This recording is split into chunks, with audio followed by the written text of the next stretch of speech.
see this. With that, Demon King would be the new WWE Champion. You can't stop him now. How in the hell could Seth Rollins stop him at Hell in a Cell? Big joke.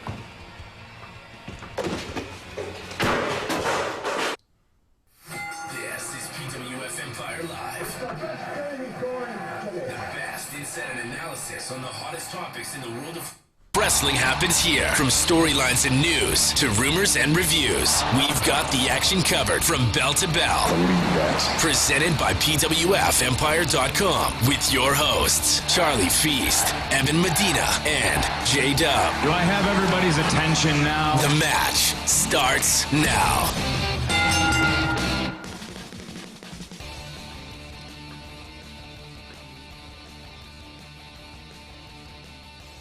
God damn it, I played the wrong intro. Now people are going to start thinking Charlie is back.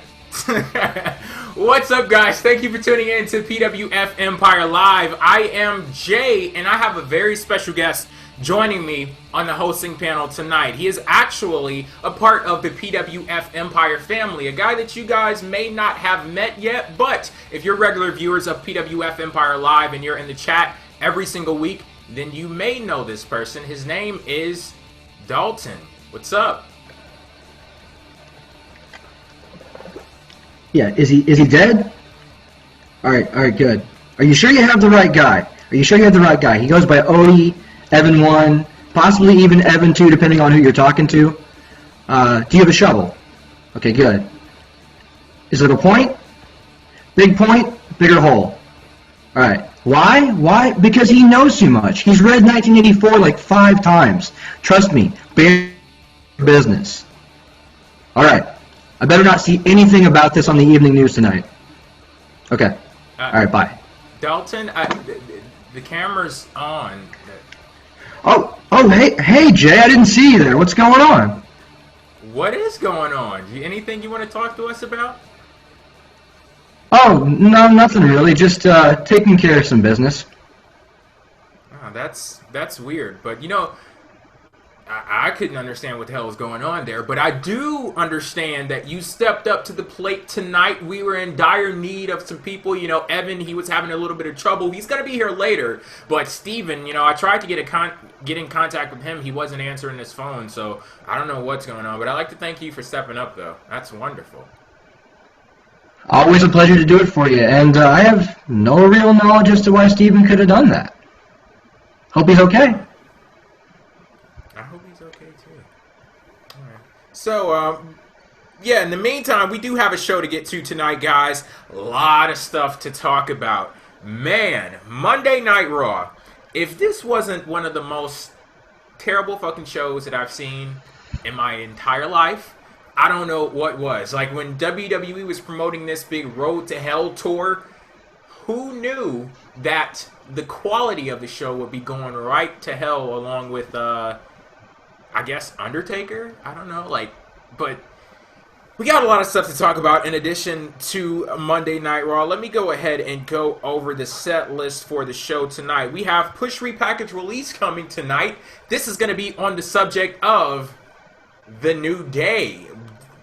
We love The New Day. They're doing a lot of great things. So, you know, this is PWF Empire Live, per usual, making shit difficult and complicated. So we're going to be mixing and messing with The New Day tonight. We're also This is going to be one that... Go ahead. This is going to be one I'm excited to do, but man, is it a hard choice. Yeah, I hate that Steven wasn't here because he had some pretty unconventional opinions on this one, but I'll see where things lie for you later on in the show. We also are going to be talking about that lady up there, Sasha Banks.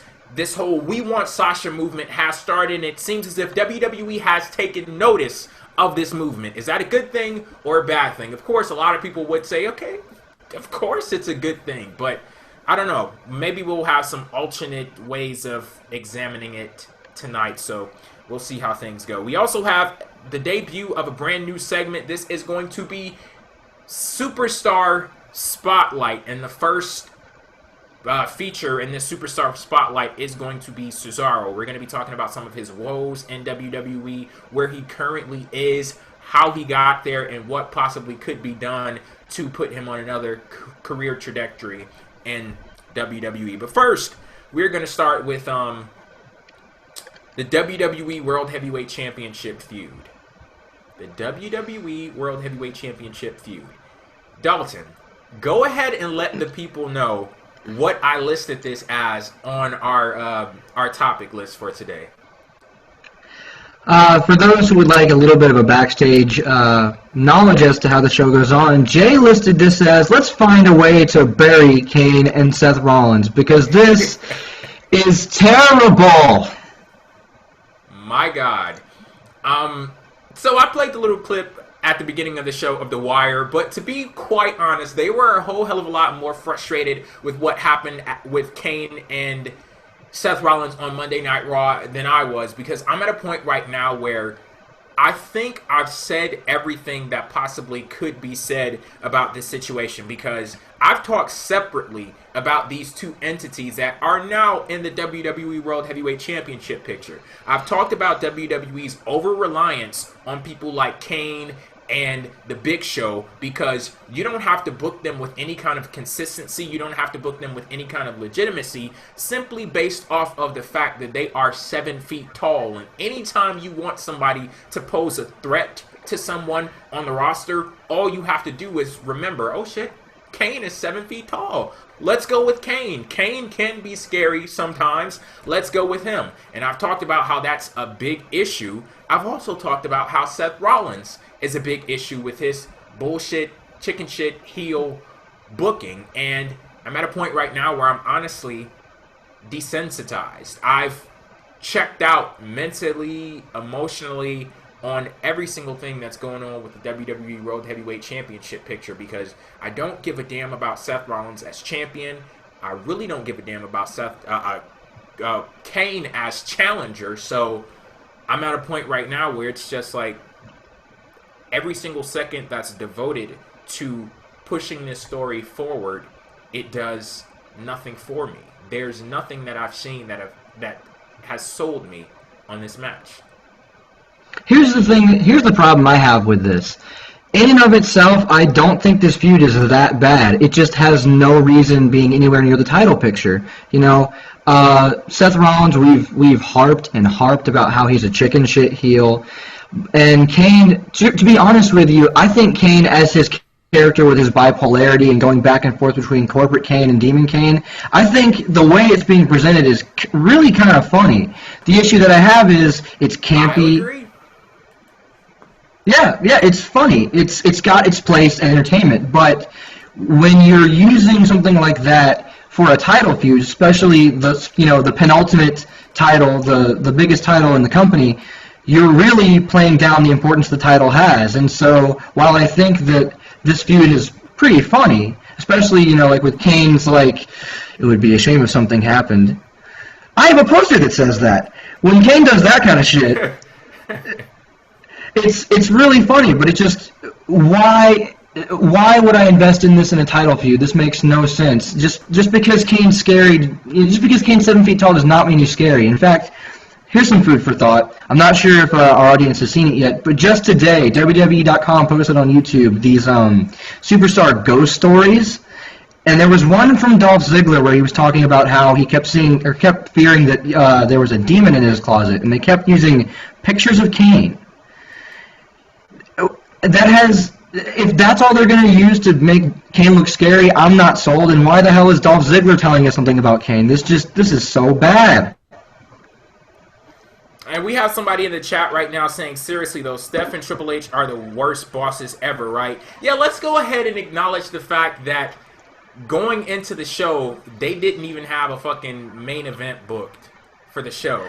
And they left it completely up to Kane. Now, I know that's one of those situations where it's like, because wrestling, but one thing that we do on PWF Empire Live is challenge the conventional wisdom.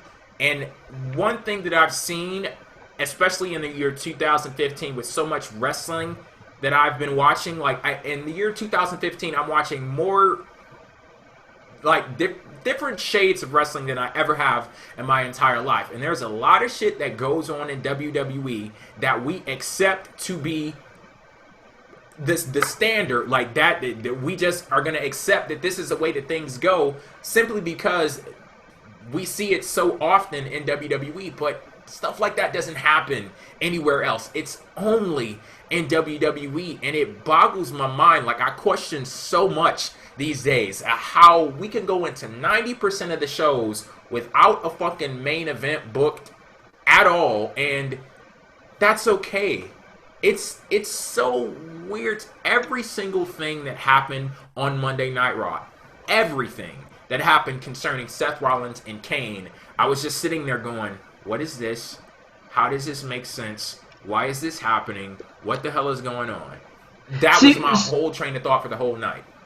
Seriously, like, we spent, probably like 15 minutes combined just watching Kane fiddle with that phone receiver. Who seriously even has a landline anymore? Like, see, it was corporate, though. It's corporate stuff. Like, at my job, that's the only place that I see, like, landlines and stuff like that. It was a conference phone. That happens in, like, corporations and stuff.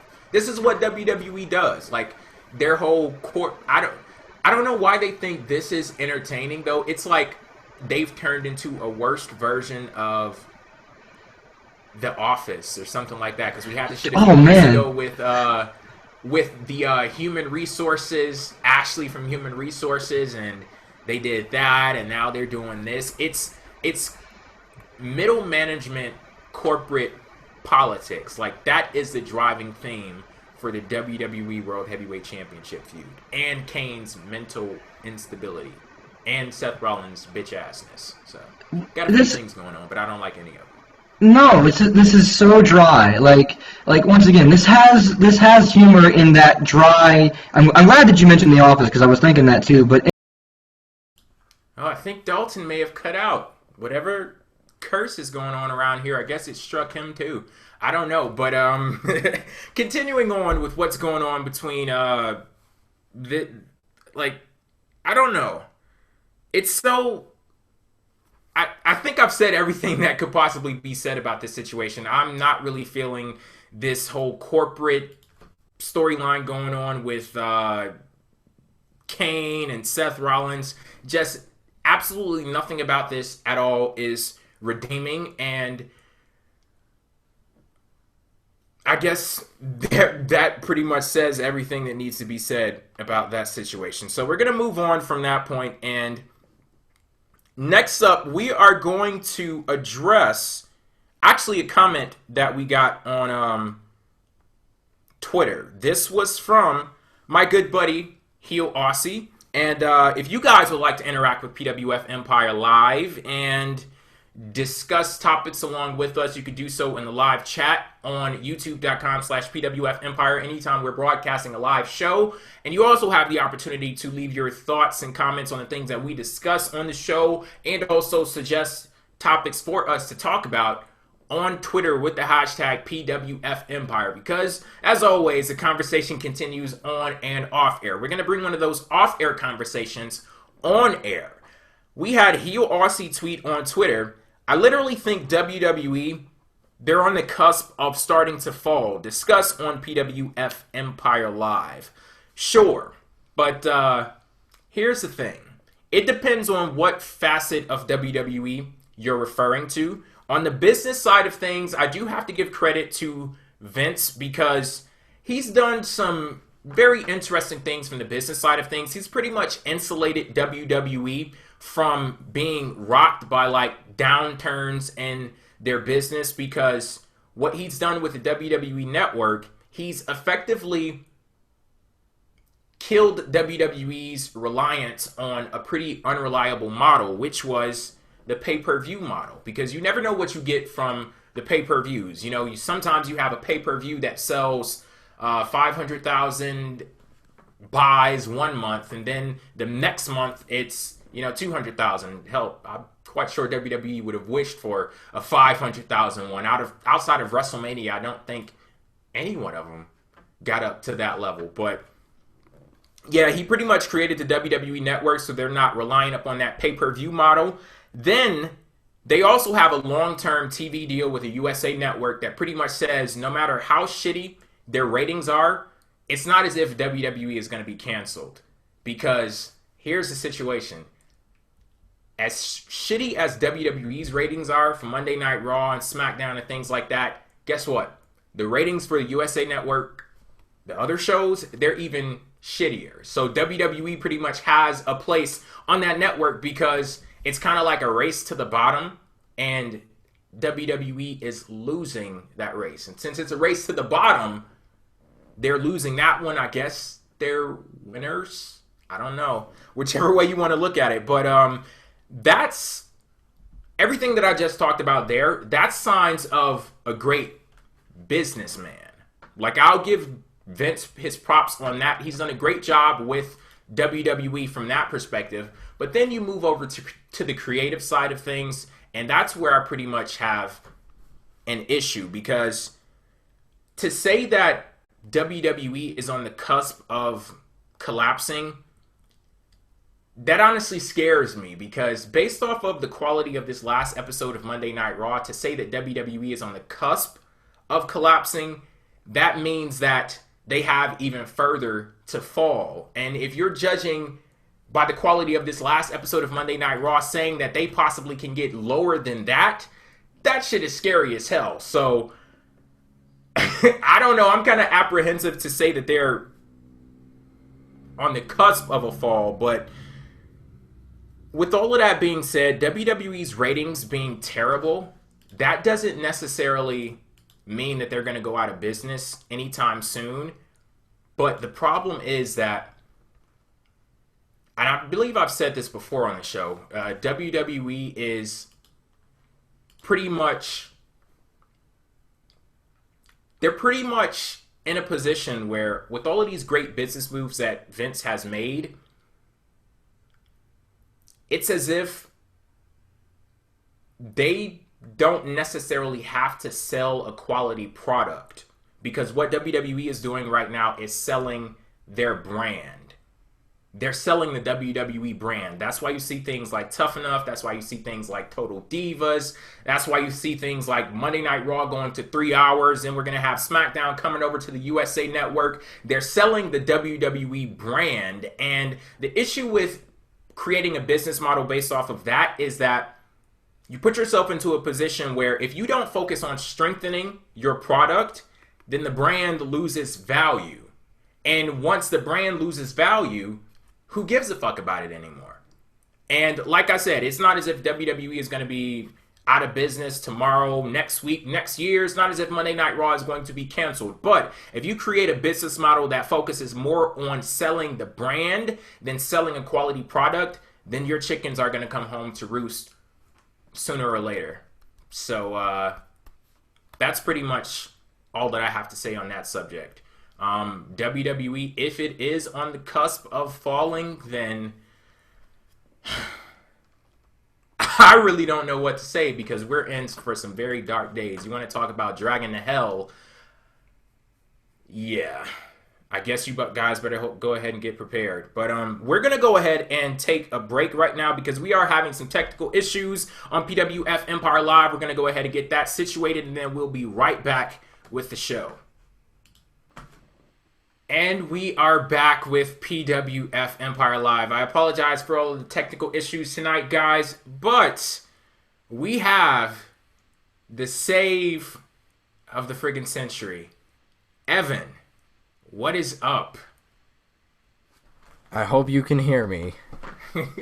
Yes, we can hear you. We All can right. hear you. We can see you. That's good. This is wonderful. And I have to say, like, This is good. Very, very wonderful to see you right now. Yes, it's wonderful to see you as well. I would say the same for our audience, but we can't really see them. But it is good to know that you're there. Okay, so we're actually going to move on to buy or sell at this point. All right.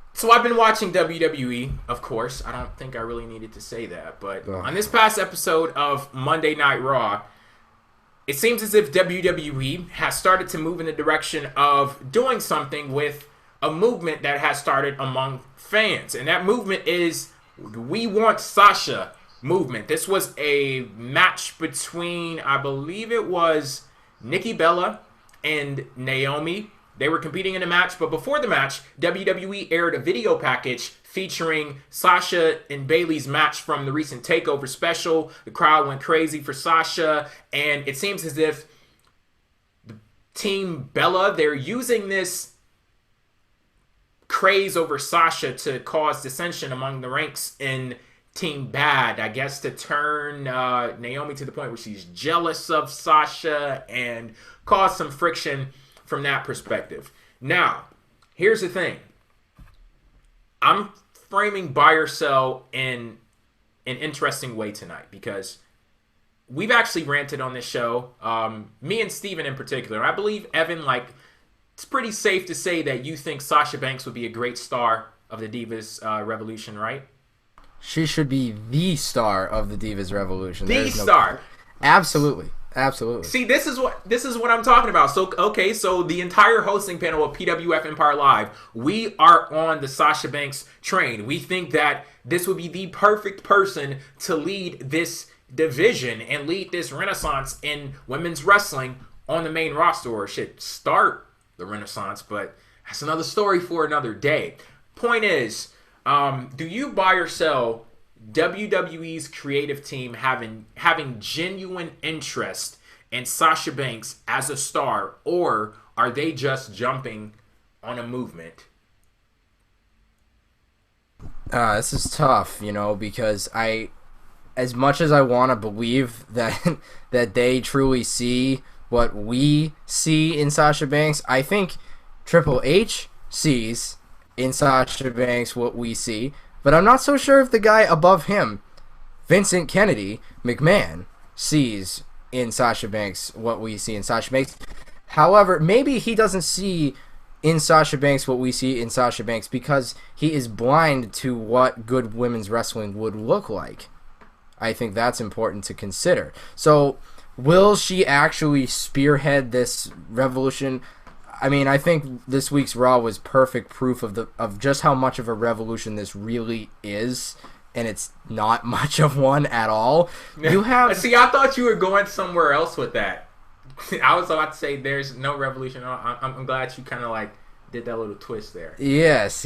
I've always got something to twist on here. But, oh, man. So, you have Sasha and Bayley's video package get shown, which was really well done, and the match was amazing. And if you haven't seen the match, wow, do I recommend you see that match. It was amazing. And to have her not in the match on Raw that followed this was just weird. As if the crowd, especially in Chicago, is going to pay attention to... I don't even know who's in the match. That's how relevant it was. Nikki and Naomi, right? Yeah. So, yeah. There you go. It's hard to even remember who was in that match. That's how much you know that things were just not correct to have Sasha not in that match. So, I think that they don't really truly have the belief in, and they really see in any woman on the roster what we want there to be. I don't think that they're ever going to actually push that envelope far enough to give us an actual revolution. They'll give us segments and moments that will make us think, oh my god, here it comes, the revolution's upon us, and then they'll pull it out from under you. So I until I see a true consistent improvement overall in the Divas division on the main roster, I don't buy it. In NXT, though, absolutely. If there's been a Divas Revolution, that's the only place it's taken place. And Sasha Banks has been allowed to be herself there. But you even notice, even in Sasha Banks, as great as she has been in NXT, how little they let her do in the main roster in comparison to what she does in NXT. It's amazing how different everybody is. Now, her character doesn't feel any different. However, we don't really see her character all that often on main TV, it seems like. I think there was multiple Raws out of the last 4 or 5 where Sasha wasn't even on the damn show, or Team Bad wasn't even on the damn show. It's all about, PCB and the Bellas, and they don't even throw Team Bad on the show. So I don't think Sasha's been allowed to show herself on the main roster. I don't think she's going to get very many opportunities to do so, but the crowd ain't stupid. We ain't stupid. We all know just how great she is. We know that she is the best in that division, and I mean, whether you think she's the best or not, you still have to admit that she's damn talented. I mean, it's pretty hard to not say she's the best, even if she's not your favorite. You still gotta admit she's just so unbelievably talented in so many ways. So could she spearhead a revolution? Yes. Will that actually happen on the main roster? I would not hold my breath on that. So I'm going to have to sell the idea overall because I don't see Vince McMahon doing this. If it was Triple H at the helm, I would probably buy it. See, I'm going to have to sell this as well because I looked at Monday Night Raw and it was such a weird situation. I just told you guys that everybody on PWF Empire Live has been clamoring for Sasha Banks to be a star on WWE's main roster. I've said she's one of the biggest breakout stars and one of the stars with the greatest potential in WWE, male or female. And that says everything that needs to be said right there. However, when I saw Monday Night Raw, it was so weird to me that, like Evan said, she wasn't even in the damn match. And the funny thing about this is, I know I like Sasha Banks. Evan likes Sasha Banks. Even Steven likes Sasha Banks. But the problem is, and I'm going to ask you guys to remove yourselves from the equation. If you watch NXT on a weekly basis, remove yourself from the equation and take a look at this. There are 1 million subscribers to the WWE Network. There are 3.5 million people who watch Monday Night Raw every single week. So the majority of the people who watch Monday Night Raw have no idea who the hell Sasha Banks is. They have no idea why the hell the crowd is chanting for her. What WWE should be doing right now is featuring Sasha Banks in a way that lets those people who have no idea who she is, let them know why everybody else is chanting for her. I think that they're putting I can't necessarily say they're putting too much focus on what's going on in the crowd, because whether they focus on it or not, it's still there. But you have to do the work with Sasha Banks. You can't let the crowd do the work for you. And that's pretty much what's happening right now, because Sasha Banks is living off of the reputation that was created for her down in NXT. If I was to ask you all the question, what has Sasha Banks done on the main roster to warrant the reception she gets from the crowd? Let me ask you, Evan, what has Sasha Banks done on the main roster to get the reception that she's getting from the crowd? I can't even remember like more than a couple of things that she's done on the main roster. She's beaten Paige a bunch of times. But I can guarantee you that ain't it. That ain't it. Every single person in the crowd chanting for Sasha Banks are chanting for her because they know her and they love her from NXT. Nothing has happened on the main roster to the point where her character is solidified. So I don't like this from the perspective that WWE is not putting in the work with Sasha Banks to get her to a point of familiarity with the people who may not know who she is. And what I'm trying to say is that it lacks character development. And with that being said, it shows me that it's not real. It shows me that it's bullshit. It shows me that they're just jumping on a movement to kind of try to ride the wave of momentum, which is the same thing that you could say for the entire Diva Revolution as a whole. Exactly. So, yeah, it's all just, riding on the coattails of what's happened in NXT.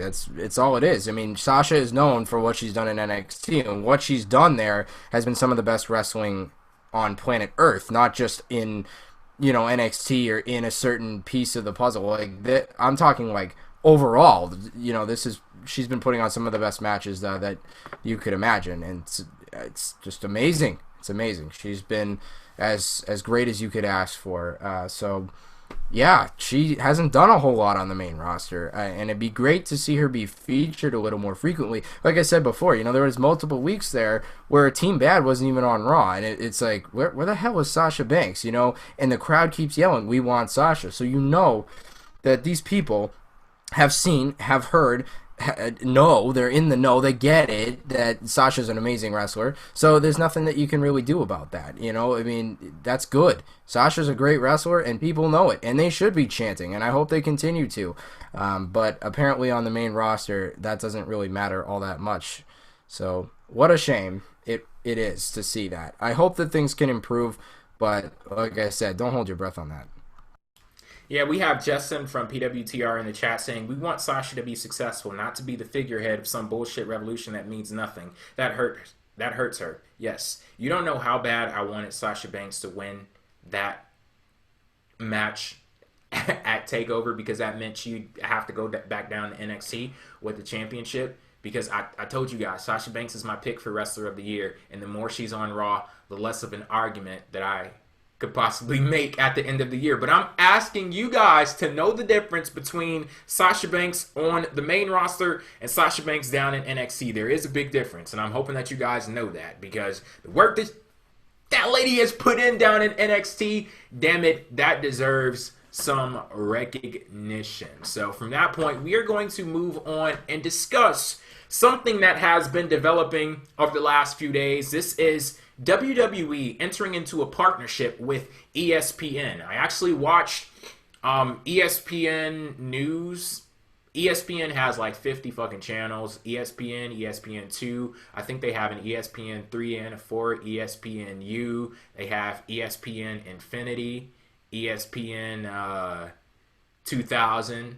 They skipped from 15 to 2000, you know, so there you go. But and they also have ESPN News, and they have a Sports Center show on there, and it's actually hosted by a WWE alumni in the form of Mr. Jonathan Coachman, and he announced on that show that they will be doing a weekly segment on WWE where they talk about the top 5 highlights of the week in WWE, and they're going to be interviewing WWE superstars and all of these different things they're going to be incorporating onto a show that is primarily focused on sports. Now, Jonathan Coachman has been sending the message that ESPN, their main objective is to entertain and have fun moments, and he's saying that WWE fits within that objective. Now, with that being said, Evan, do you buy or sell this partnership between ESPN and WWE?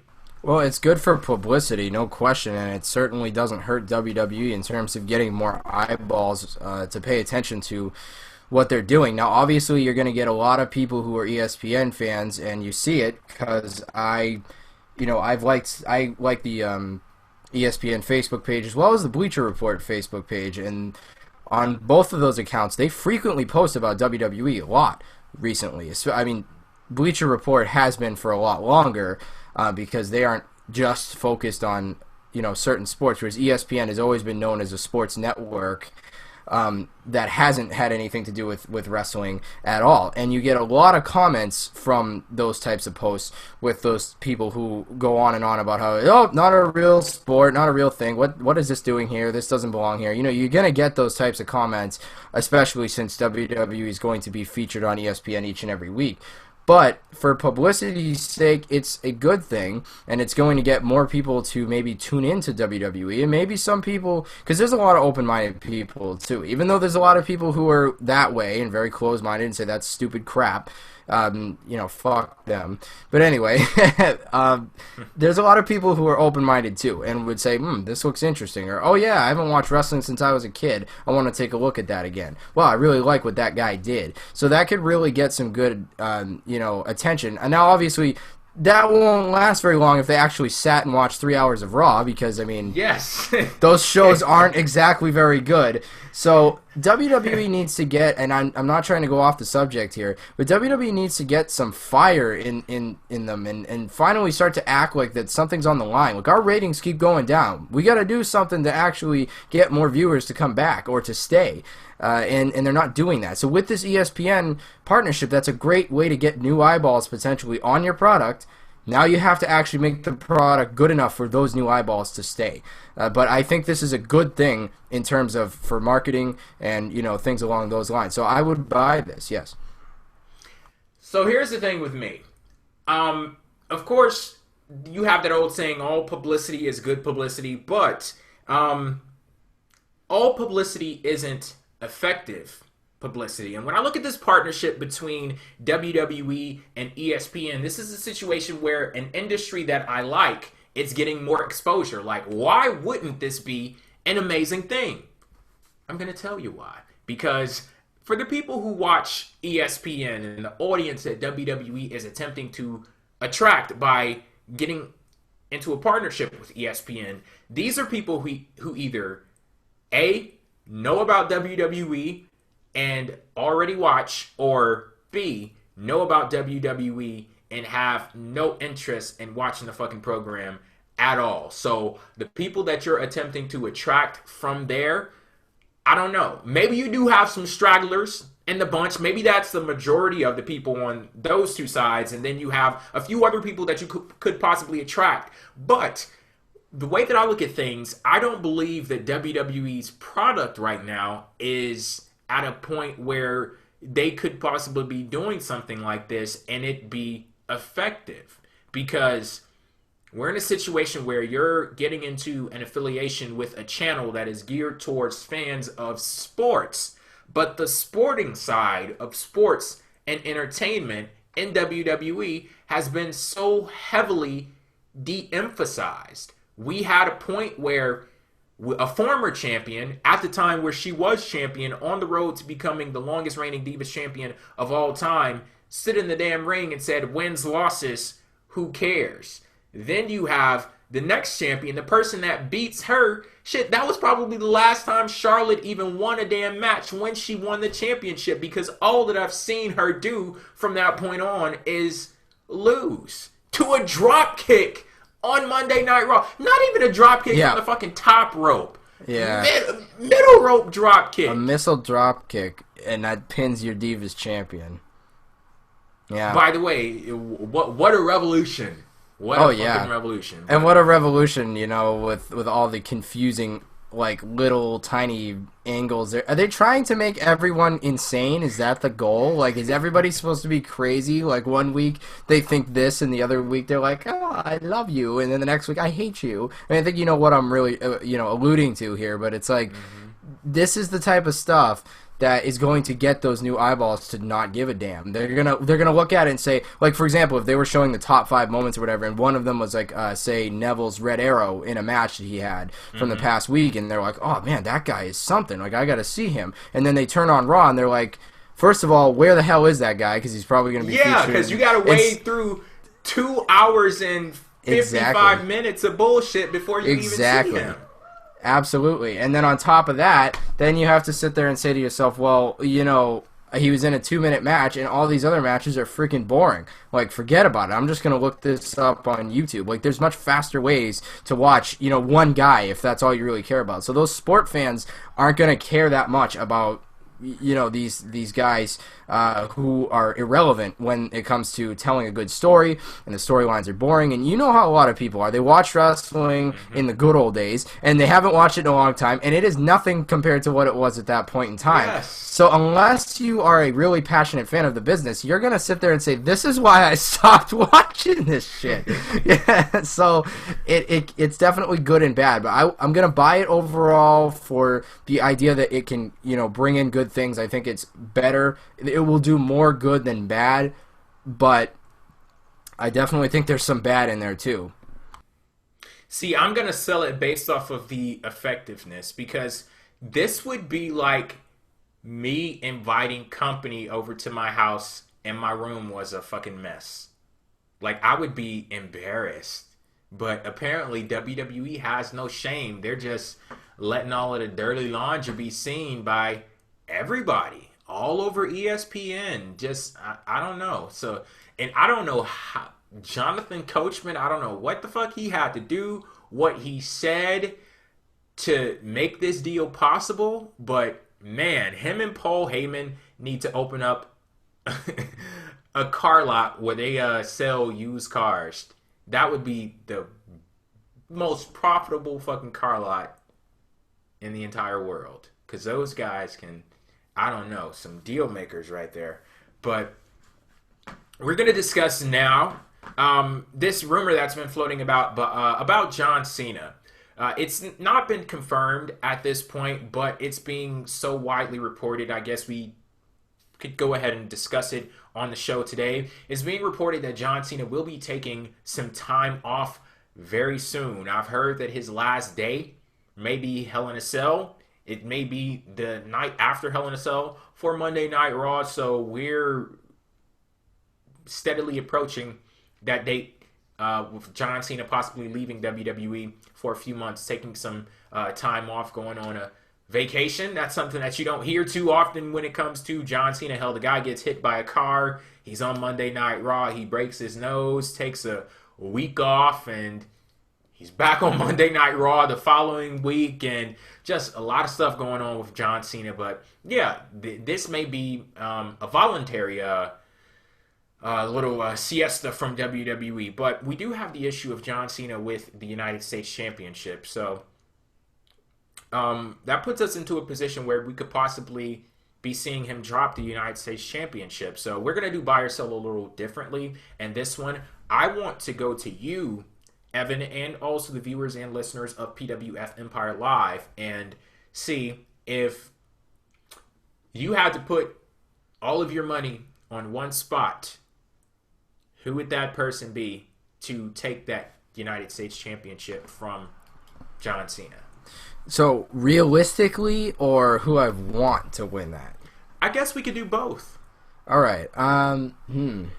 I almost backed myself into a corner by asking that, because realistically it's tough. But like, who I want is really obvious. It's going to still be Cesaro. And that's not realistic considering where he is on the card right now. It doesn't even seem like he would be even remotely close to that spot. But Cesaro is the perfect choice. He was the perfect choice the first time Cena was U.S. champ. Well, it's not the first time he was ever U.S. champ, but you get my drift. The first time he was U.S. champion, having the U.S. Open Challenge a couple of months ago.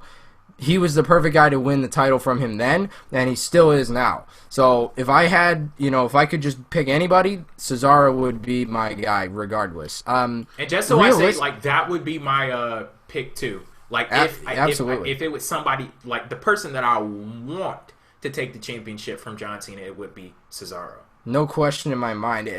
But honestly, when it comes to realistically, it's hard. Who does take the title from him? I mean, I know he's going with Ziggler. He had a match within this past week, but it could honestly be a multitude of people. I mean, it could be several different characters. I mean, I would like for it to be, I like Dean Ambrose a lot. I wouldn't mind seeing Dean Ambrose get the title. But Dolph Ziggler would be all right with me, too. I got no problems with Dolph Ziggler winning the U.S. title. The only thing all right, well, you may explain in a moment. But for me, Dolph Ziggler winning the championship would be all right. Again, I say all right. I'm not like, yes, Ziggler wins the title. It's been a while since I've been on that bandwagon of, Ziggler needs to win the belt, needs to go here and there and everywhere. It's like he's been, dragged through the mud enough times that it's enough now. I don't. My care to see him go to the moon is not there anymore. It's like I don't, eventually you just run out of steam for really giving a shit about it anymore. It's like, would it be nice? Yeah. But, another guy who I'd like to see that realistically won't win would be Cody Rhodes, not Stardust, Cody Rhodes winning the championship from Cena. That would be good. Or even if it was Stardust and that's how we turn back to Cody Rhodes, whatever. He'd be a great pick for it. Absolutely.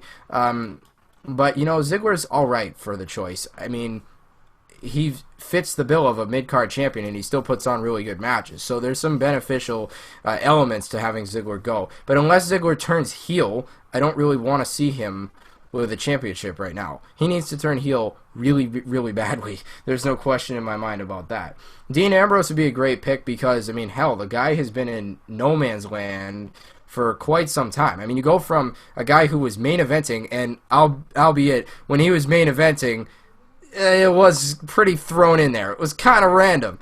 Although he put on some good matches with... Yeah, it was just a little random, just kind of out of nowhere, but whatever. If Ambrose won the U.S. title, it wouldn't be as out of nowhere because it's a mid-card championship. It still kind of is because he's really been... He really hasn't had a direction in any of the last number of months, and I really think Ambrose is still a truly amazing talent. But again, turning heel would be, to me, necessary for him to really be where he should be. and I hope he does. But those would be two guys I could realistically see winning the title. But yeah, I'm still gonna pull for Cesaro. You never know. You never know. See, here's the thing. Dolph Ziggler is a fucking pansy and a weakling. And that's one thing that I really cannot stand in wrestling is a pansy. And I look at him, and WWE goes out of their way to make him look like a chump. They did it, what was it? Was it last week when when the New Day dragged his unconscious carcass out to the ring and basically just dropped his ass? No, they dropped him on the ramp, and he was just taken to the back. Then he gets beat up at the end of the show, a non-motherfucking factor. Then this week on Raw, we have John Cena. Can you realize the message that is sent when John Cena is in a championship match and they're talking about the importance of the United States Championship? John Cena takes a pause and addresses two members in the audience that just got engaged, and everybody is all happy over the engagement and they're focusing on that, and I'm just looking like, how much of a punk does that make Dolph Ziggler look? The fact that John Cena was basically like, yeah, I know you're no fucking threat to me, let me focus on these guys in the audience because they're getting married. I sat there and I'm like, oh my god, wow. Like, Dolph Ziggler, you all know, as crazy as I was going for Dolph Ziggler in 2014, heading into 2015, I thought so highly of the guy. He was doing such great things, but somewhere along the way, things went wrong and it all fell apart. This was supposed to be his year. It's that lack of relevance, you know? Again, they have done, and again, like I said, he's been dragged through the mud multiple times. This has happened more than once. We've seen him get that build-up, looks, oh my god, Ziggler, this is his time, and then they throw him right back down. This is the third or fourth time that's happened.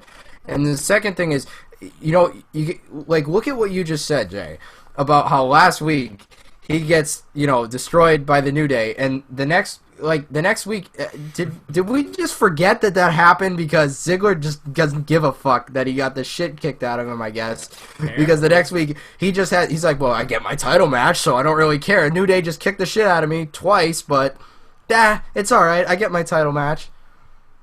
And like, Ziggler is placed into a situation of somebody like a Zack Ryder. And it's so weird because I remember all that stuff that was going on with Kane and Zack Ryder and John Cena, where basically Cena was running to Zack Ryder's rescue.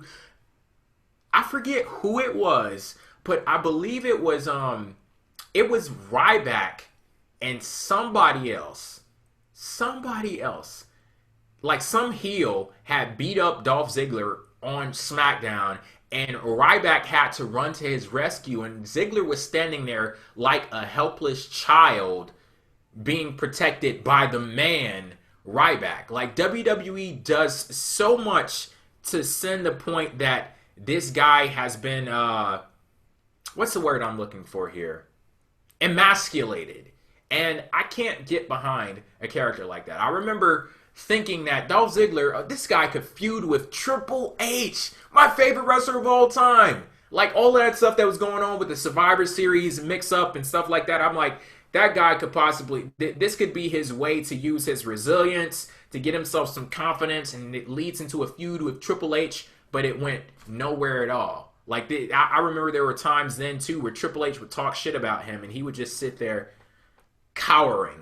Oh my god, I hate it. So it can't be Dolph Ziggler. Maybe if he turns heel, like gets a character change or something like that, I could see it. But honestly, I don't see any reasonable person to end the streak right now, because everybody who is possibly reasonable, they have other stuff going on, like Ryback, Kevin Owens, Cesaro. I wish he was reasonable enough, but I don't see it happening with him either, because it doesn't seem like WWE is interested in him.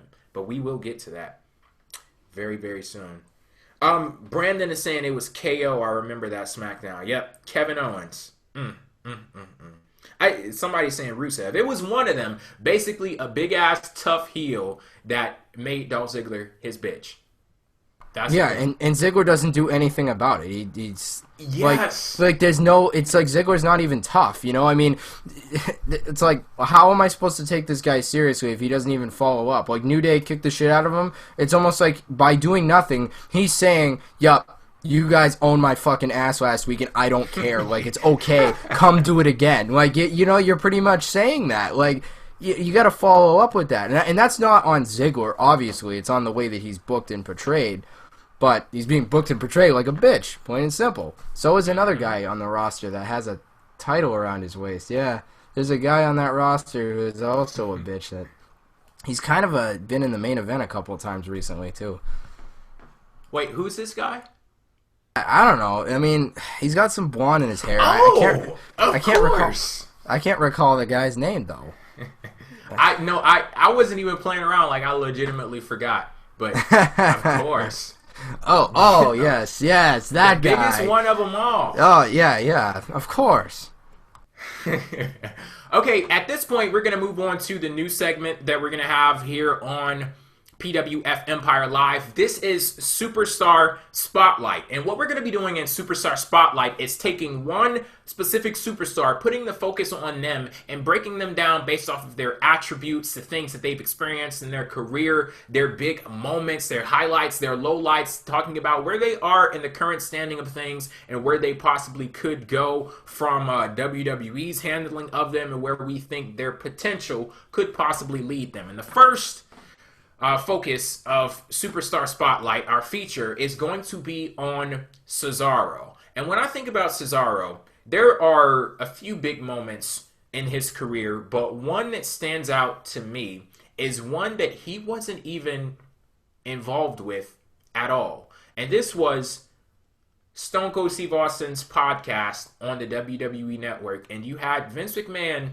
come out on the podcast and call his employee, called Cesaro out for the entire world to see. It was very clear that Stone Cold is a big fan of Cesaro. He sees something in him. He sees potential in the guy, and he was wondering, why isn't WWE doing more with Cesaro? And Vince McMahon answers, well, he's just not connecting. There's something about him. Maybe it's because he's from this place or that place or the accent or whatever it was that he said. Vince McMahon clearly sent the message that he's not feeling Cesaro, and he made it seem as if the audience wasn't feeling him either. Or I guess it was a situation where it's like, well, if you are feeling Cesaro, if you do like this guy, I'm going to explain to you why you shouldn't. And that's what it honestly seemed like to me.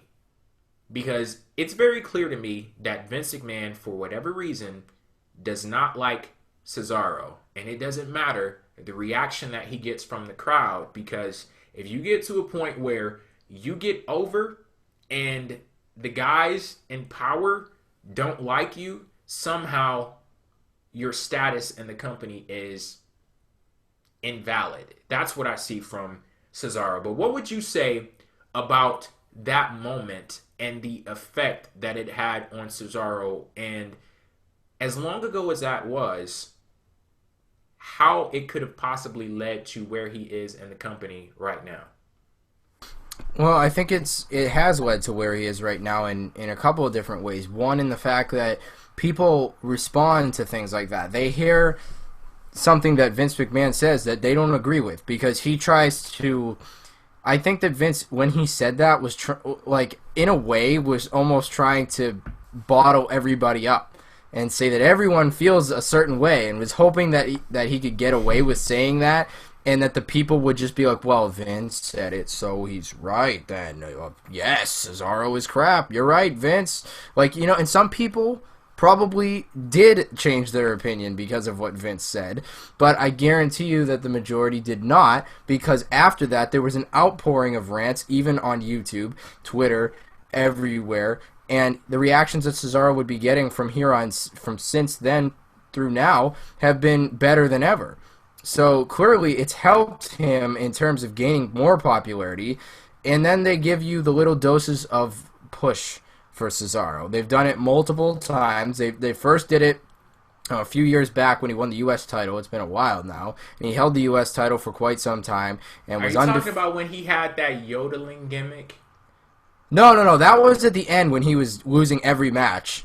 Okay. Like that was at the end. Now he won the U.S. title and was dominant with it for a while. Now he had no direction with his real character. You didn't really know enough about him, but you said, "Man, I love what he does in the ring, but I can't get into this character. It's really weird." And then they had him do a yodeling shit and all that. Yeah, it went way downhill. And then example number 2, 2014 at the Andre the Giant Memorial Battle Royal, he wins in one of the most spectacular moments that that I can remember in the last couple of years, because he did the power slam on Big Show, and it was so effortless. It was amazing. Obviously, a lot of people have been able to lift Big Show, so it's not that uncommon anymore. But the way in which he did it was iconic. The crowd popped amazingly. As Booker T would say, with the greatest of ease. Exactly.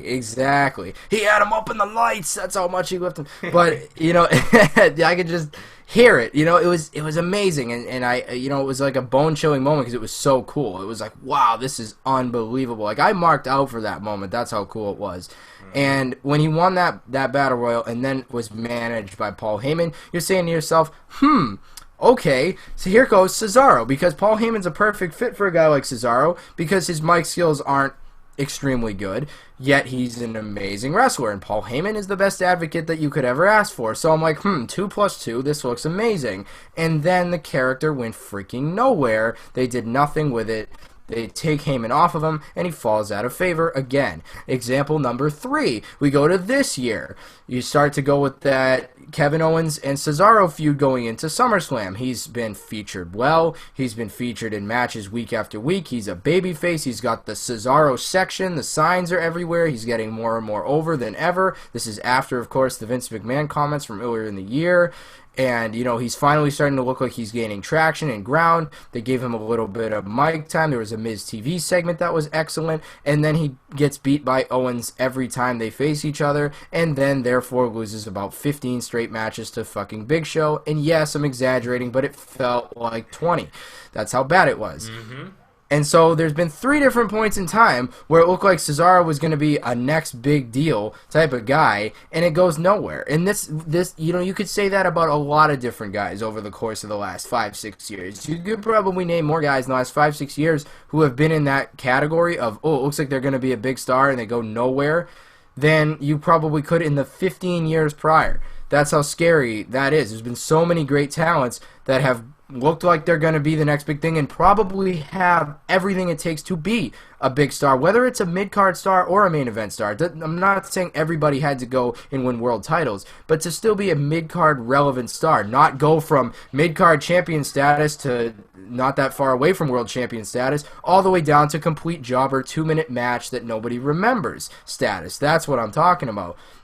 So for me, and I think that's the thing though too, because when a lot of people talk about Cesaro, they automatically want to strap a rocket on him and take him to the top of WWE. He may have the talent to warrant that position, but I'm in a situation where I'm a Cesaro fan, and I'm not even necessarily asking for that. I'm simply asking for the guy not to be irrelevant. I'm asking for them to utilize the talent that he naturally possesses. And I saw a few people in the chat, they're talking right now about the attributes that Cesaro does have, whether he warrants being there, whether he doesn't. He's great in the ring. He's not good on the mic.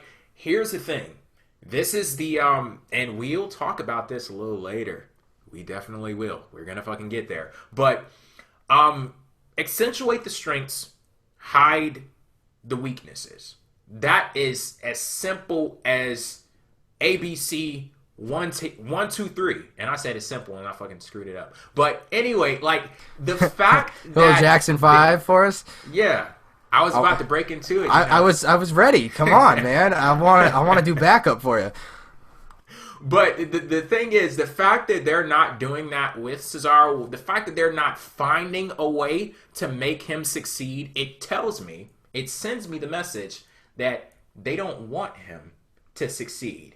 And what also sends me that message, going way back to the comments from Vince on the WWE Network, why did Cesaro not get an opportunity to directly respond to those comments? I know that it was a situation where those comments from Vince, I'm quite sure he didn't go into that interview saying, you know what, I'm going to talk some shit about Cesaro. I'm going to talk about how he's not this and how he's not that. The comments may have been off the cuff, but whether they were off the cuff or not, whether they were prepared, the fact is Vince McMahon spoke his truth in that segment, and Cesaro should have been allowed an opportunity to speak his. How do you possibly get yourself into a situation where somebody says some shit about you, you can't even respond because the person that said it about you has the key to the handcuffs that you have on?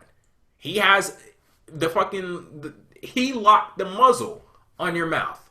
So, like, do you realize how weird of a situation that is? Somebody says that you can't connect with the crowd, and they do everything in their power to ensure that you don't connect. When it's clear that every single time you happen to kick that door down and burst through on the other side, you are making a connection. And another moment that we could possibly bring into the fold is those matches with John Cena. They should have done something with those too. Those were some of the best matches that I've seen all year. Unbelievable. Mm-hmm. For all of the people saying that they don't know what Cesaro has, like, if you saw those matches and can't see talent, if you can't see that WWE needs to do something with this guy, then I don't know what to tell you. Because I look at Cesaro and he may not be the most polished on the mic. He may have like an accent barrier that prevents him from connecting to certain segments of the crowd. But at the end of the day, you put that guy in the ring, the guy can go. Point blank period. And look at the guy. And look at the guy. He has the look of a star. Like, when you look at that guy, you say to yourself, that guy's gonna kick somebody's ass. And when you see him get pinned, you say, huh? How did he not come out the victor in this match? You know, like, honestly. And you know, the thing about that too is, you look at Cesaro, he looks impressive. And even still, you can't imagine the shit that he could possibly do in the ring. Exactly. So he hits you twice. Yeah, he's way better than he even... Like, you look at him and you say, man, this guy is going to do something in this match. And then when you see what he does, you're even more astounded. Like, I'll never forget, even in the early part of his career when he was, you know, hitting the neutralizer on, like, the Great Khali and holding it for, like, several seconds. I'm like, that guy's like 7'3" and 500 pounds or 400 pounds, whatever the hell he was. He's so big and awkward. How the hell could Cesaro hold him up like that? That is fucking crazy. And, you know, they continue to impress me. He continues to impress me with the things that he has been able to do over the course of time. But what is amazing is that a guy so damn good could be, you know, treated so underutilized. Yeah, he's so underutilized to a point where it's just unreal to me. And somebody in the chat had said that he was like this generation's Shelton Benjamin, and to a certain extent, I think so.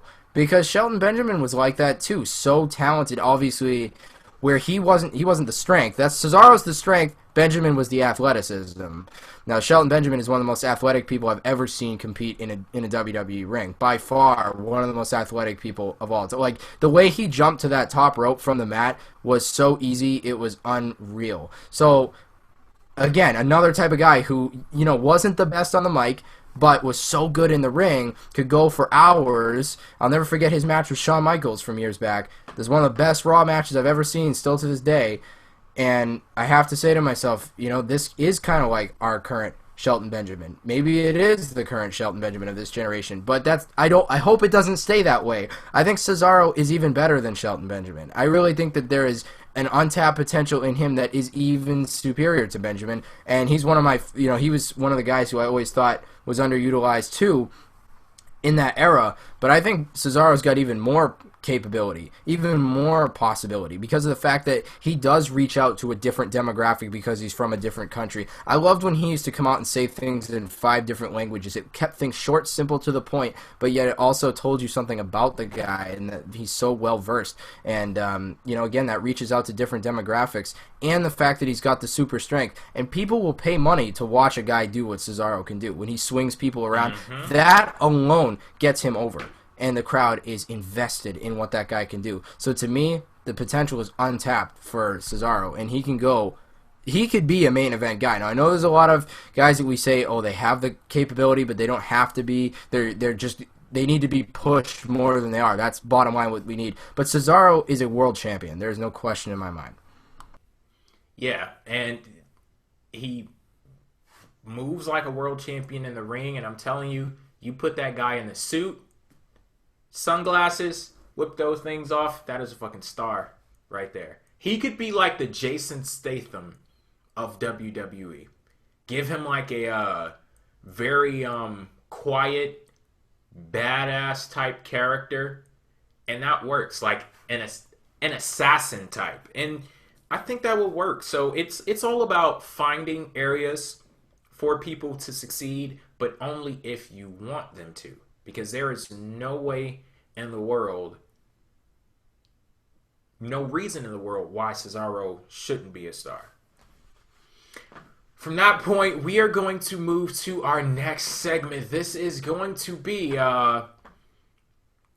discussing Roman Reigns. Now, we have production meetings for PWF Empire Live every week, and we ran into a bit of a disagreement yesterday, Evan and I. So you guys know what that means, or maybe you don't know what it means. But if you do, if you do, it's time to drop the gavel.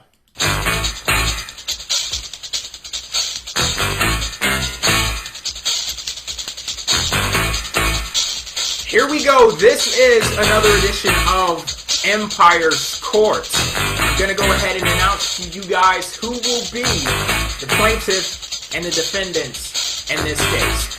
We have as the plaintiffs, I guess it would be Roman Reigns, and you're representing the plaintiff. Roman Reigns, right, Evan? Sucker and succotash!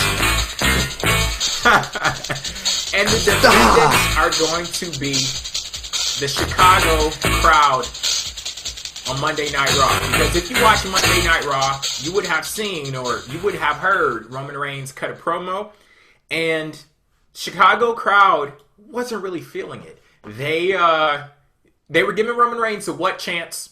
They pretty much turned on him. He started getting some boos, and they called his promo out as being boring. Now, where the disagreement comes into play, Evan says that the Chicago crowd was out of line for calling Roman Reigns' promo boring, and I disagreed. So, Evan, since you are representing the plaintiff, I'm going to go ahead and let you make your opening statement first. The way that this is going to work, we've broken this down into 3 segments. We have the opening statement, we have the cross-examination, and we have the closing. So, Evan, go ahead and take it away. Well, the client at hand here, Roman Reigns, unquestionably has been the type of guy who has been ridiculed for some of the things that he has done in the past, no question. Now, he's had some promos that were not delivered to the greatest standard of all, but he has improved immensely over the course of time. And because of the fact that he's improved immensely over the course of time, Roman Reigns does not deserve to receive this same response that he once received, regardless of the fact that the promo may not have been up to par with some of the other things that he had maybe once said or done in months prior. This is a different time and a different place for Roman Reigns and the character that he portrays. More importantly than that, we're in Chicago, Illinois, where the people are a little bit smart. And when you have a bunch of people who are a little bit smart, they oftentimes like to give a hard time to those who they aren't on the best terms with, as they weren't at the beginning of the year. Despite that fact, things have definitely gotten a lot better for Roman Reigns, and I think that anybody could agree that his character is in a better position right now, that the feud he's been in with Bray Wyatt, you may not have been the most amazing feud, but the question could be posed, what exactly is the greatest feud right now? It's still been better. He's been in a better position and a better place, and he held his own in moments that looked like disgraceful moments. It looked like things were going to go very poorly for Roman, but yet he still was able to respond to the what chants. He was still able to respond to the fact that they were chanting boring, And yes, maybe the content wasn't the brightest, it wasn't the best, but that reaction is still unwarranted because of the fact that this man has shown time and time again that he is better and better. Ladies and gentlemen of the jury, my homegirl Sasha Banks has this phrase that she uses, and it goes like this: you know what's true. But if you don't know what's true, allow me to tell you these few facts about me. 1, I am a card-carrying Roman Reigns mark. That is not a figurative statement. Literally, I am a card-carrying Roman Reigns mark. Do you guys see that? Bam, right there. And if you believe that this is bullshit, I want to let you know that this is the real deal. You want to know how it's the real deal? It literally says the real deal. And as you can see, it is italicized. It is in bold. It is in all caps. It is underlined. It is flanked by 2 asterisks. That is official as fuck right there. But is it laminated? He's interrupting me, Your Honor. He didn't even say objection. You should be held in contempt of court. Is the judge sleeping or...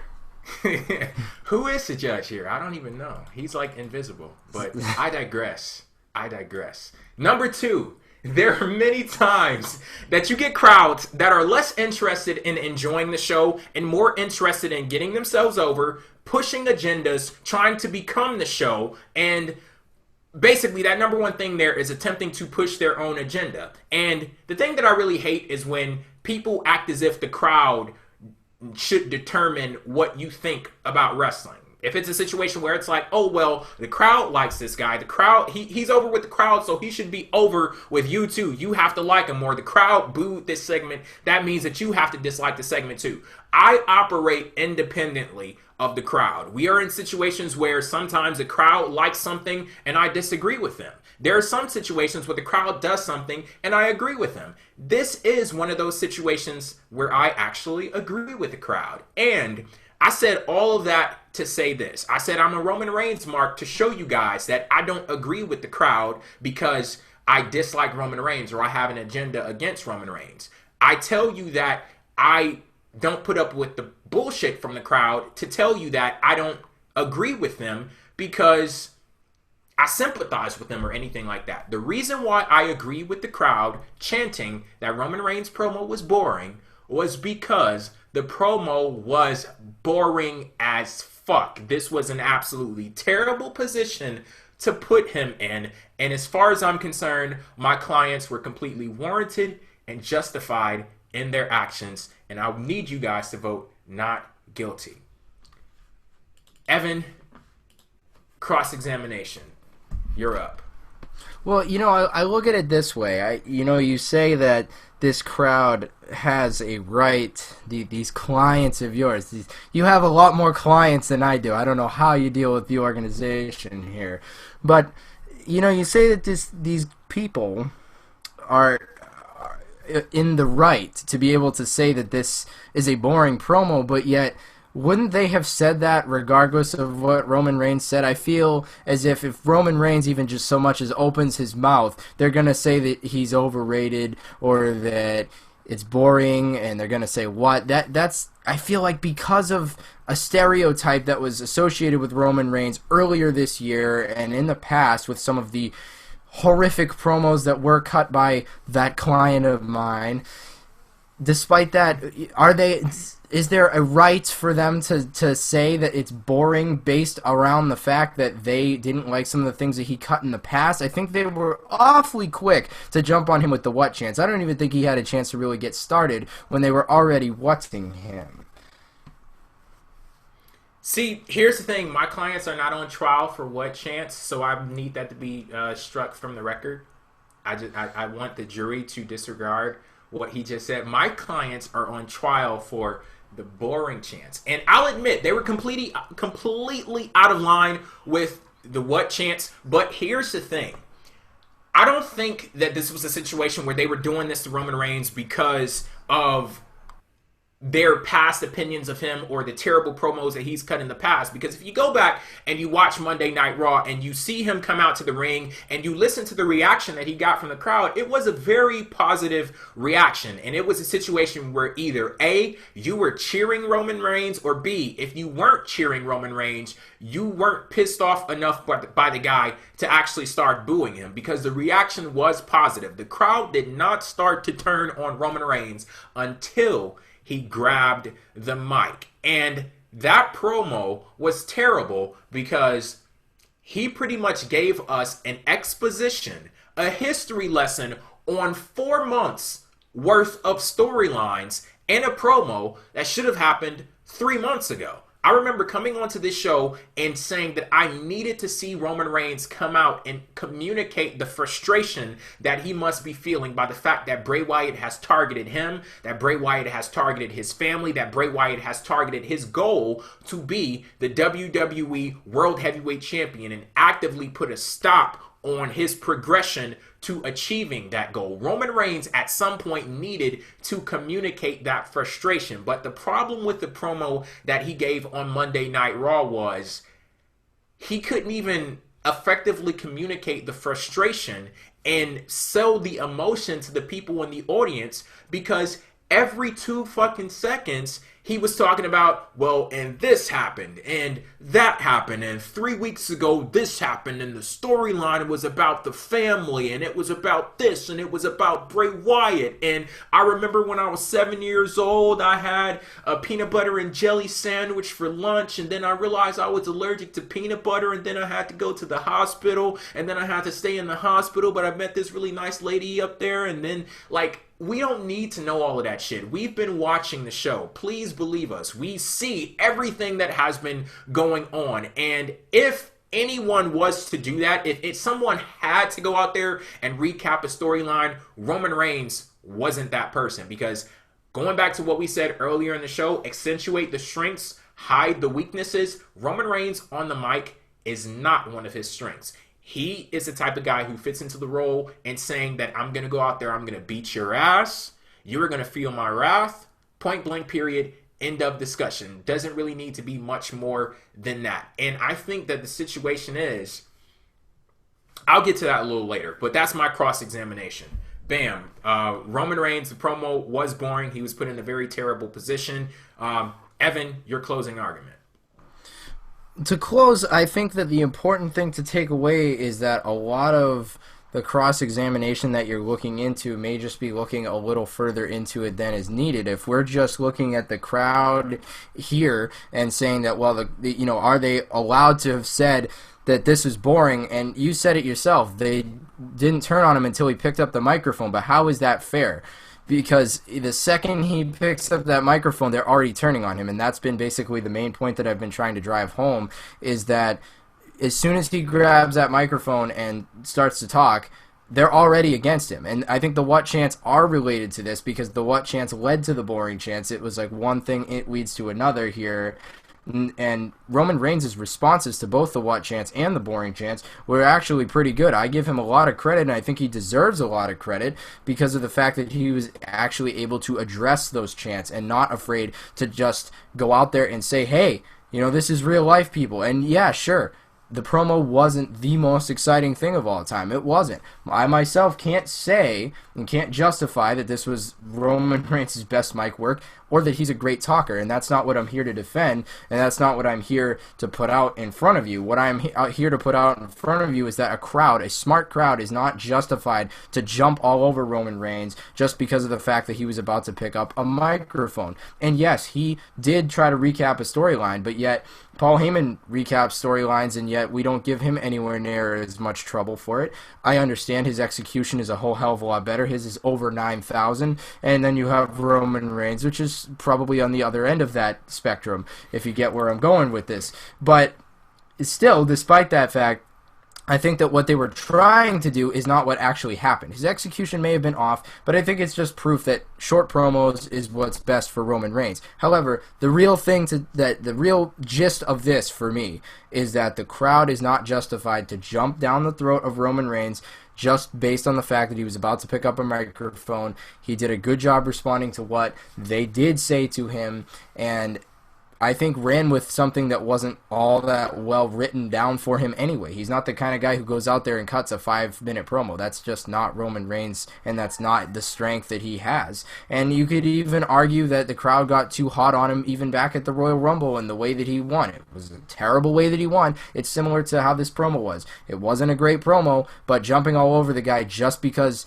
it's not what you want or it's not exactly who you think it should be isn't exactly the best thing that can be done. And that wouldn't have happened in a regular town. I think it's fair to say that Chicago is a special type of place where that would happen. But if you put them in another town in the middle of the country, I don't think that happens. I don't think if you put them in like Green Bay, I'm not, again, no offense to the Green Bay crowd. I'm not saying that they're a bad crowd. In fact, they're probably a good crowd, but they're not the type of crowd that is that way. Like Philadelphia was where the Royal Rumble was, correct? And that crowd was very hot, but I think that crowd helped to influence a lot of other people to dislike Roman Reigns from the get-go. And I was a critic of Roman Reigns in the way that he was booked in the beginning of the year, but I can't help but defend him here because of the fact that these people are jumping on him before he even has a chance to get going. And you rest your case? Yep, that's all there is to it. Okay, so here's the thing. I want to pick up off of a few things that you said. You said that Chicago is a very special place, and you talked about the smart fans in Chicago. Here's the thing. I am actually so glad that this promo took place in Chicago for that exact reason, because I think that they needed to jump on Roman Reigns in this promo to send the message to the WWE creative team that the shit that went down in that promo is not acceptable at all. And I put the pieces together. I clearly see what's going down. The reason why Roman Reigns has been so successful up to this point is because he's been out of the main event scene, and whoever was handling him, whoever was handling him in the main event scene, they didn't have their grubby little hands on him telling him what to say and overproducing every damn word that came out of his mouth. But it's very clear because Roman Reigns talked about in that promo on Raw how he wanted to resume his quest for the WWE World Heavyweight Championship. And it is clear as day. He's going to win that match at Hell in a Cell, and sooner or later he's going to pick back up that quest. So it seems very clear to me that backstage in WWE, there's going to start at some point or another the ascent for Roman Reigns to move back into the main event picture. And with him moving back into the main event picture, it returns the bastardized babyface syndrome, where they think they should just push somebody through a machine and have them coming out on the other side as a carbon copy of someone else, not looking at the strengths of this guy, not looking at the weaknesses of this guy, and attempting to move in different directions. The problem was not Roman Reigns giving an exposition for the story per se, because that happens from time to time. You even mentioned Paul Heyman is the type of guy that goes out there and he gives expositions to stories. But here's the difference between Paul Heyman and Roman Reigns. Roman Reigns talks.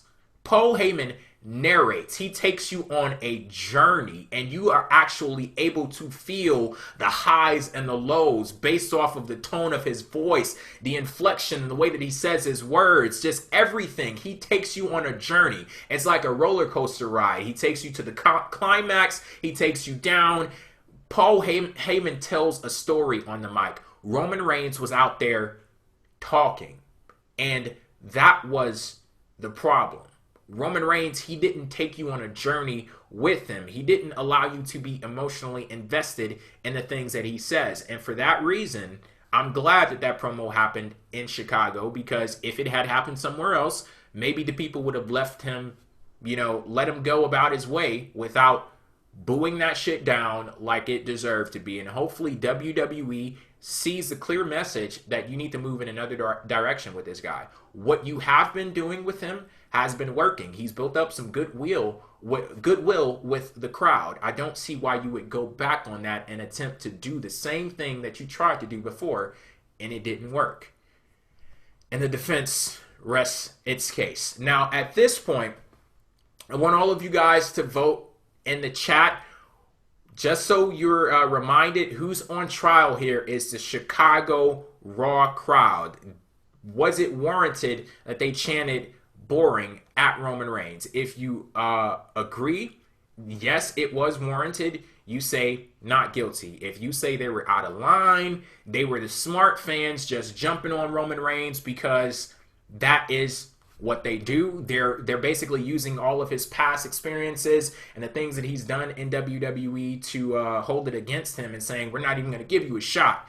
Then you say guilty. So let us know. And while you guys do that, we are going to move on to Push Repackage Release. You guys have been waiting on this for a while. This is going to be on the subject of these guys right here. The New Day, Rots. Yes, this is true. But if you had to release one of those guys, what would you do? That is a question we will be answering this week on PWF Empire Live and Push Repackage Release. I really don't have to name these names, but I'll go ahead and do it just for my own sake, just to check that little box off. Kofi Kingston, Xavier Woods, and Big E. Evan, what would you do in this version of Push Repackage Release? Yeah, it's a tough one because the New Day is such a great trio. Like, all three guys are so damn good. But man, I really was thinking about this one earlier today because it's such a good one. But I'm gonna have to go with my push as. See, now I have two guys who are really, to me, can both fit under push because honestly, they're both so good, and the release is a little more obvious for me. But I'm gonna go with push Xavier Woods. I'm gonna go with repackage Big E. And I'm going to say release Kofi Kingston. Now, for pushing Xavier Woods, you have a guy here who is immensely talented. A guy who is a great in-ring wrestler who hasn't been able to show off that in-ring capability as much on TV because of the fact that he's been at ringside, but his ringside antics are so entertaining too. So he's got the talking capability, he's got the entertaining capability, he's got the character capability, and the in-ring capability. I think Xavier Woods is as good as they come. Now, when it comes to a stereotypical WWE guy that would, be a big deal, Big E certainly fits the bill the biggest out of these three, and he is equally entertaining in very many ways.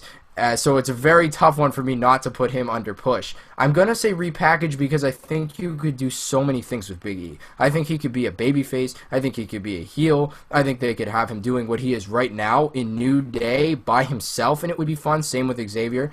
And I think these two guys are just so damn good, and it's so sad for me to say that Kofi Kingston is my release, but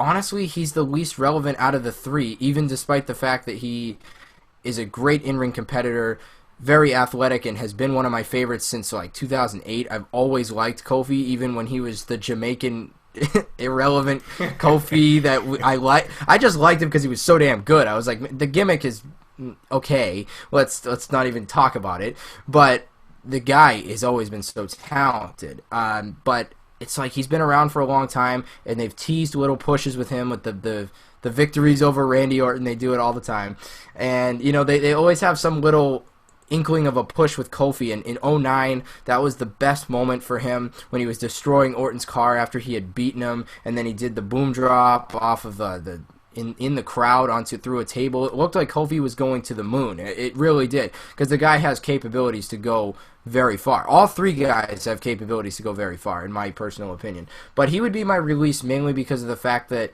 I don't know, it's almost like that window has kind of come and gone. It's like Big E and Xavier are so damn entertaining that they almost overshadow Kofi. And that's crazy to me because I still think Kofi is great on his own. So don't get me wrong. When I say releasing Kofi Kingston, I'm not saying it like, oh, it's easy. It's just that the other two are that much more entertaining that he ends up being the odd man out. That's basically what I'm saying. So again, if I could do push release or push, I would do just 3 pushes. But if it was push release, I would just push the other 2. But why I'm saying repackage, I think it could go either way. You could probably do 100 different things with Xavier Woods too. So when it comes to push and repackage, I'm really going either way. But I'm going to say push Xavier, repackage Big E, release Kofi. This is very tough for me because you guys know I love the New Day. I'm wearing their shirt right now. I'm going to go ahead and admit this to you guys. I wear this shirt way too much. I'm just going to leave it at that. But, yeah. Here's the thing. I am going to, without a shadow of a doubt, if we're basing this off of the characters that they play right now, no doubt in my mind, I am going to push Xavier Woods. That guy is so amazing. He's so entertaining at what he does at ringside. And when he was in that match with John Cena, it's so weird because Xavier Woods has been in WWE not for long, but he's been in WWE for enough for me to know his name and be familiar with who he is. But I'm still not familiar with who Xavier Woods is in the ring. But with that match that he had with John Cena like a few weeks ago, I saw enough for me to do something with. If you pair his in-ring ability up with who he is as a personality, as a character, you combine those 2 things, you have a great mid-card heel in Xavier Woods, and something that you can do a whole hell of a lot with. Just seeing all of the antics that ensue with him and the Dudley Boys and the way that he pisses them off and he gets his comeuppance from them, that could do a lot for a face on WWE's roster. So I'm going to push Xavier Woods.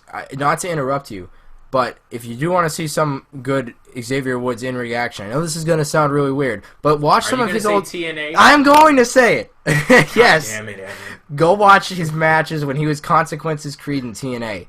Seriously, he is unbelievably talented in the ring as well. And so if you haven't seen enough in WWE, he also had a good amount of NXT matches too. So there's plenty of in-ring stuff from him that you can see, and he is very, very good.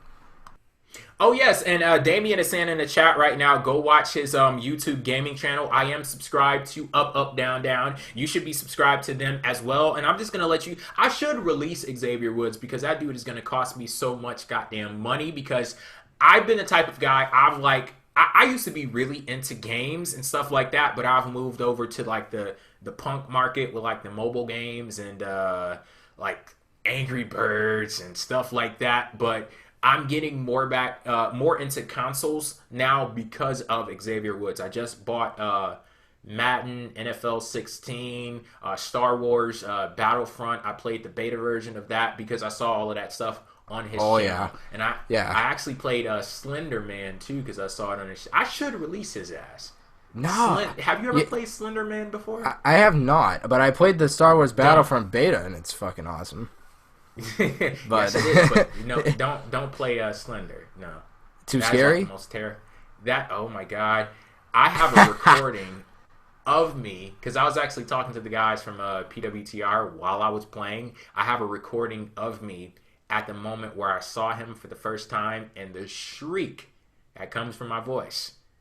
Man, but back to this whole push repackage release thing. Okay, I'm going to push Xavier Woods. What I'm going to do from this point is repackage Kofi Kingston. All of those moments that you talked about, Evan, the feud with Randy Orton, I have not seen a resolution to that, or at least, should I say, a proper resolution. And if it's in my power to do something with Kofi Kingston, shit, like if I was in charge of WWE tomorrow, first thing I'm doing, Kofi Kingston, Randy Orton. I'm getting my fucking resolution. Revolution for Kofi, resolution for Kofi versus Randy Orton, because he showed so much promise in that moment that I can't go back on that. It looked as if we were witnessing the evolution of the next big star in WWE, or at least someone who could be in that like upper tier in WWE, or maybe float between upper mid-card and the main event, a very valuable position in WWE that Kofi could have been occupying for all of these past years. And also, even if it's not necessarily to pick up off of that, I've always wanted to see a legit heel Kofi Kingston. Like a real bad guy type Kofi Kingston, because the person that he is right now in the New Day, he's like heel, you know. He's a cool heel. He's a funny heel. You mean more like a dark Kofi? I would like to see Kofi with a little bit of a dark twist to him. I know what you mean. Yeah, like I could see him being like a very like having some evil in him. I can see him pulling that off.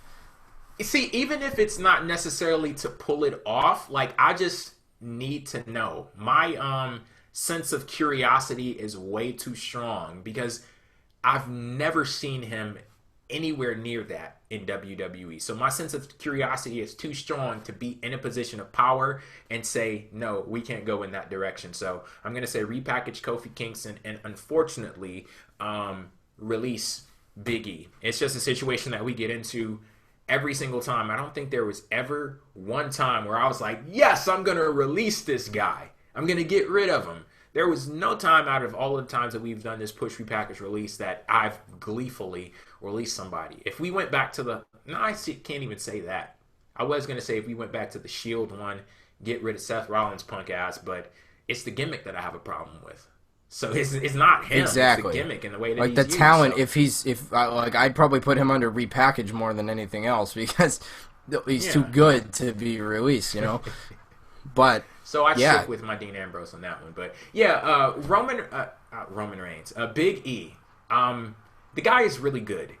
He's a very good power guy. He has that great combination of strength and speed. And when he goes on those rapid bursts in the ring, like when he does that tackle through the ropes, oh my God, as scary as that is, I love it. It's like that moment in the matches, I'm like, oh my God, is he okay? Then when I realize he's okay, his opponent's okay, holy shit, that was awesome. Like I need to be okay with thinking that was awesome. But yeah, Big E, I think he's really good, but unfortunately he's the one who gets the cut in the end. Oh, and the way that he introduces them every time they come out, feel the power. Like, that voice that voice is fantastic, man. He has got the goods when it comes to the voice. He's unreal. Just in case anybody is mad with us for like screwing with the New Day, I think we need to end this show giving praise to them. Because like we talk about this in nearly every single one of our meetings before the show. Like, how can we praise New Day? Have you seen that 17-minute video that's on WWE's YouTube channel? I have not. New Day and Eden. Oh my God, it's like one of the greatest things ever. Like there's so much content outside of Raw and SmackDown that New Day is involved with. It's so amazing. It's 17 minutes of pure, unadulterated hilariousness. It's one of the greatest things I've ever seen in my entire life. It is a living, breathing, 17-minute masterpiece. It is them acting a damn fool from start to finish. Greatest thing ever. And also, they have. Are you familiar with this feud that they have going on Twitter with Team Bad? I have seen this. Yes. Oh man. I saw when they were cosplay. Yeah, I saw when they were wearing their shirts, and oh man, that was just too funny. Xavier Woods as Tamina, spot friggin' on. Oh my God, so amazing.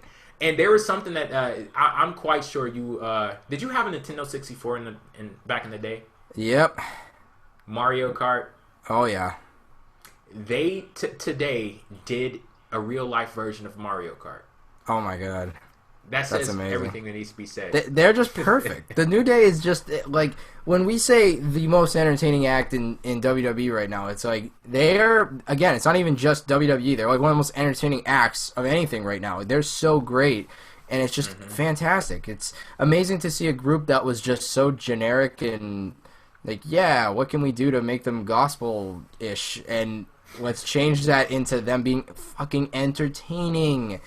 Like, man, as soon as they took the ball, they ran with it, and they haven't stopped running, and they're doing cartwheels and backflips, and they're still running, and they haven't run out of energy. And it doesn't look like it's going to end anytime soon because they are fantastic. Whether they're tag champs or not, they're fantastic, and I hope they hang on to the belts for a while longer because they're just so damn good, and I hope the group doesn't break up anytime soon because they are way too good to not be in that group. Like, honestly, even though we're talking about push, repackage, release with those three, I don't want to see New Day ever break up. Like, I'm thinking about it, I'm like, I don't ever want them to break up. Like, the day if they end, like, you know, I'm assuming they will because every group does. Like, it's going to be a terrible day. I'm going to be really upset because even though, you know, somebody's going to get probably a decent push, you would at least hope, out of it, it's like, man, they're too good as a group. You know, it's like we talk about good contenders for the U.S. title. I love that they were going after Cena. I wish one of them would win the belt from him. That would have been amazing. There we go. Yeah.